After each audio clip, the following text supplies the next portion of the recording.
আসসালামু আলাইকুম প্রিয় দর্শক, আশা করি আপনারা সকলেই ভালো আছেন। আজকে আমি আপনাদের জন্য নিয়ে এসেছি পারফেক্ট নিয়মে বেগুনি রেসিপি। প্রথমে আমি একটি পাত্রে 1 কাপ বেসন ভালোভাবে ছেঁকে নিয়েছি। বেসনটি অবশ্যই ছেঁকে নিতে হবে, নয়তোবা বেসনের কিছু কিছু অংশ দলা পাকিয়ে যাবে।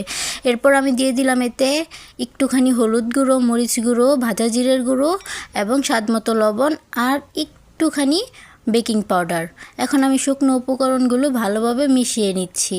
শুকনো উপকরণগুলো ভালোভাবে মিশিয়ে নেওয়া হলে এতে আমি ব্যবহার করব 1 চামচ আদা রসুন বাটা।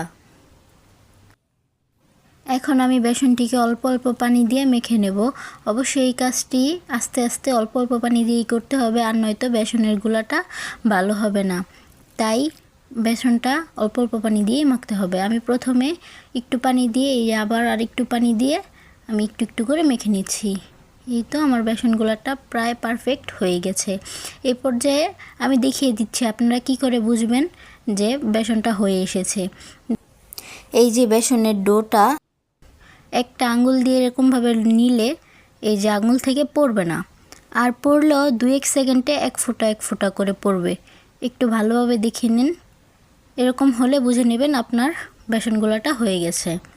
এ পর্যায়ে আমি একটি বেগুন ভালোভাবে কেটে নিয়েছি, আর বেগুনের উপর আমি অল্প একটু মরিচ গুঁড়ো আর একটু লবণ গুঁড়ো দিচ্ছি, যাতে করে ভিতরের বেগুনটা খেতেও স্বাদ হয়।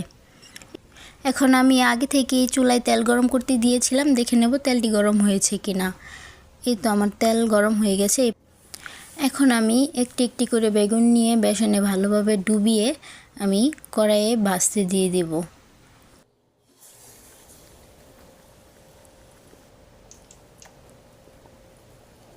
এই তো আমি আরেকটি বেগুন নিয়ে ভালোভাবে বেসন লাগিয়ে আবার এটাও ভাজতে দিয়ে দিব। এরকম করে আমি সবগুলো বেগুন ভেজে নেব। এই তো আমার ভাজা প্রায় কমপ্লিট। এই পর্যায়ে আমি বেগুনগুলোকে তুলে নেব। এই তো হয়ে গেল আমার মচমচে বেগুনি। ইনশাল্লাহ আবারও দেখা হবে অন্য কোনো ভিডিওতে। আসসালামু আলাইকুম।